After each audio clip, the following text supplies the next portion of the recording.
Hello and welcome to Road to IPM. I am Kartavya Jain and I am a student of IPM Batch 3 from IIM Rohtak. And today I am going to talk about something which will help you a lot in your IPMAT preparation. It will take your chances to crack IPMAT from here to here. Yeah, you are right. I am going to talk about mocks today. I'll tell you how to analyze mocks, how to give mocks, how to approach them, and how to maximize your score with the help of mocks. So without wasting any time, let's begin our today's video.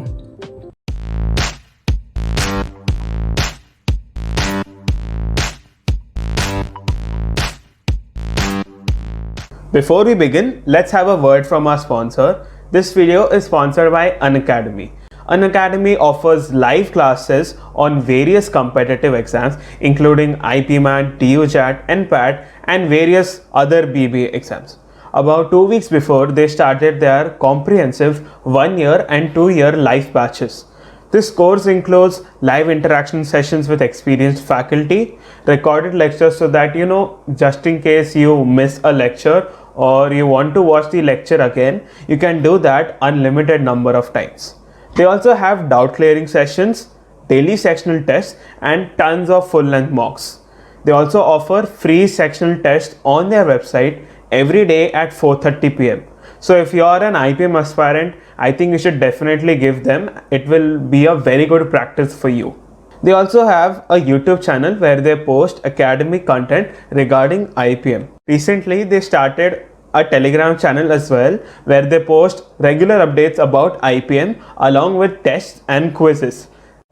Lastly, you can also check out their paid course on their website. The link is in the description box. You should definitely use the code RTI10 and get a 10% discount on your total cost. They have various plans ranging from 1 month to 24 months, so make sure you have a look at it once. Now, let's continue with the video. तो बहुत से students एक यही question पूछते हैं कि हम topic test देते हैं तो मॉक देने की क्या ज़रूरत है, कि हमसे 2 आवर्स के लिए नहीं बैठा जाता। तो मॉक अगर आप दोगे तो आपको पता चलेगा कि आप कितने अच्छे से प्रिपेयर्ड हो बिना कंसंट्रेशन लूज किए IPMAT का एग्ज़ाम देने के लिए, कि आप अपना टाइम अच्छे से मैनेज कर सकते हो, कि आपको पता है आपको पहले कौन सा क्वेश्चन सॉल्व करना है और कौन सा क्वेश्चन देखते ही छोड़ देना है।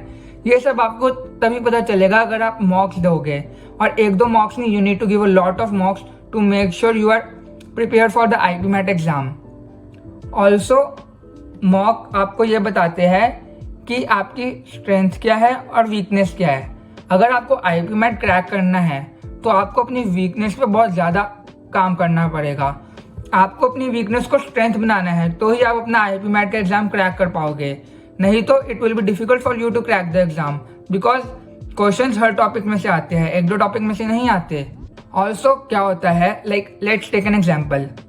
एक लड़का है वो सिर्फ ईजी क्वेश्चन सॉल्व करता है और एक है वो सिर्फ डिफिकल्ट क्वेश्चन सॉल्व करता है। दोनों का IPMAT के क्रैक होने का चांस बहुत कम है, क्योंकि उनको यही नहीं पता कि एग्जाम में उनको कैसे सॉल्व करना है। जो डिफिकल्ट वाला कर रहा है वो आइडेंटिफाई नहीं कर पाएगा कि इजी क्वेश्चन कौन सा है, और तो वो डिफिकल्ट क्वेश्चन को पहले अटेम्प्ट करके अपना टाइम वेस्ट करेगा और बाद में उसके पास टाइम कम बचेगा। And same goes for the other person who is doing easy questions only. उसको नहीं पता चलेगा कि डिफिकल्ट क्वेश्चंस को अप्रोच कैसे करना है। तो अगर आप मॉक्स दोगे तो आपको पता चलेगा कि डिफिकल्टी लेवल क्या होता है, और इजी और डिफिकल्ट क्वेश्चन जब मिक्स में आते हैं आपको अपना टाइम कैसे मैनेज करना है, कि इजी क्वेश्चन को पहले आइडेंटिफाई करके सॉल्व करना है, फिर डिफिकल्ट क्वेश्चन सॉल्व करने हैं। ये सब चीज़ें सिर्फ मॉक्स देने से ही आएगी आपको। अब हम मॉक्स को एनालाइज करने के बारे में बात करेंगे। So this is a template that we have created for you. इसका लिंक डिस्क्रिप्शन में दिया हुआ है। सो बेसिकली जो फर्स्ट कॉलम है उसमें आपको अपने मॉक नंबर के बारे में बताना है कि आपने ये मॉक दिया आज, और जो बाकी कॉलम्स है उसमें आपको अपने मार्क्स भरने हैं। टोटल स्कोर, वर्बल एबिलिटी का स्कोर, क्वांट का स्कोर और लॉजिकल रीजनिंग का स्कोर। और उसके बाद आपको एनालाइज चेक बॉक्स में ये बताना है कि क्या आप अपने मार्क्स से सेटिस्फाइड हो, आपने अपना टारगेट स्कोर अचीव किया, अगर नहीं किया तो कितने मार्क्स से रह गए।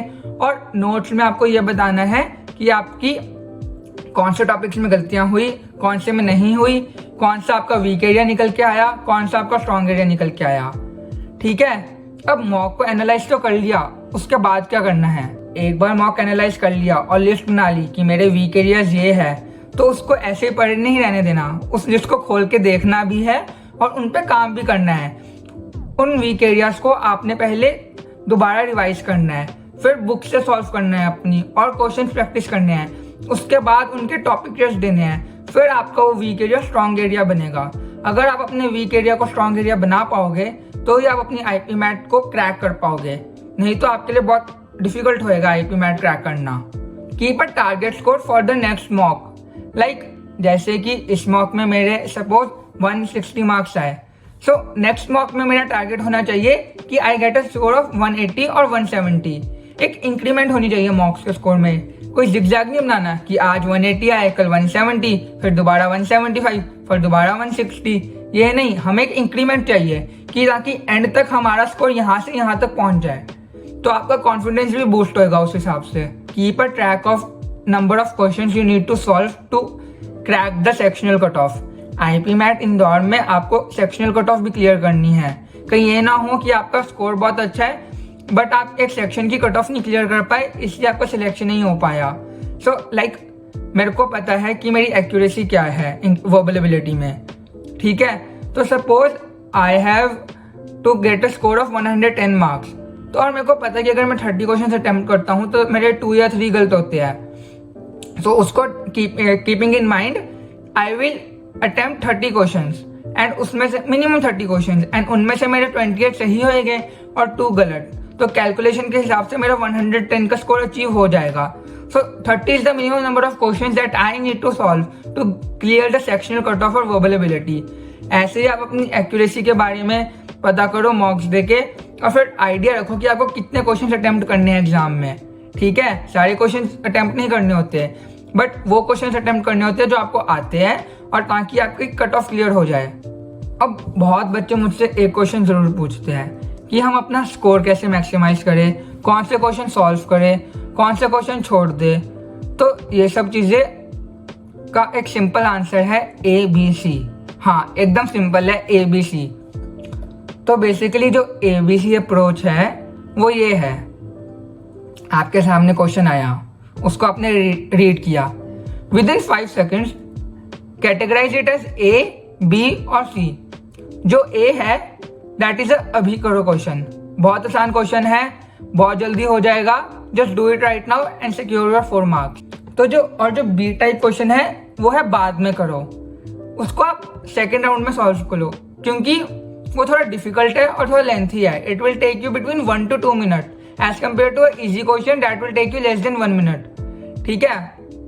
और फिर आते हैं द C टाइप क्वेश्चन, छोड़ दो इन क्वेश्चंस को, देखते ही छोड़ दो, इनमें टाइम वेस्ट मत करो। ये वो क्वेश्चन है जिनमें आपको या तो प्रॉब्लम होती है या जो आपसे सॉल्व नहीं होते हैं, इनको आप एकदम एंड में करो अगर आप पास टाइम बचा है। सी सबका A टाइप क्वेश्चन वो A नहीं होता, मेरे लिए जो A क्वेश्चन है वो किसी के लिए C टाइप क्वेश्चन हो सकता है क्योंकि सबकी वीकनेस और स्ट्रेंथ अलग अलग होती है।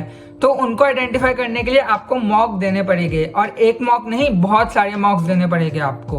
अब how to use this approach in a real mocks, for example अगर आपके बहुत ज़्यादा A आते हैं तो आप कंसेप्चुअली गुड हो बट आपको इंश्योर करना है कि आप A क्वेश्चन को आइडेंटिफाई कर सकते हो एग्जाम में, और या फिर आपके बहुत ज़्यादा B आते हैं तो भी आपका कंसेप्ट स्ट्रॉन्ग है बट यू नीड टू सी कि क्या मैं कोई और अप्रोच यूज़ कर सकता हूँ।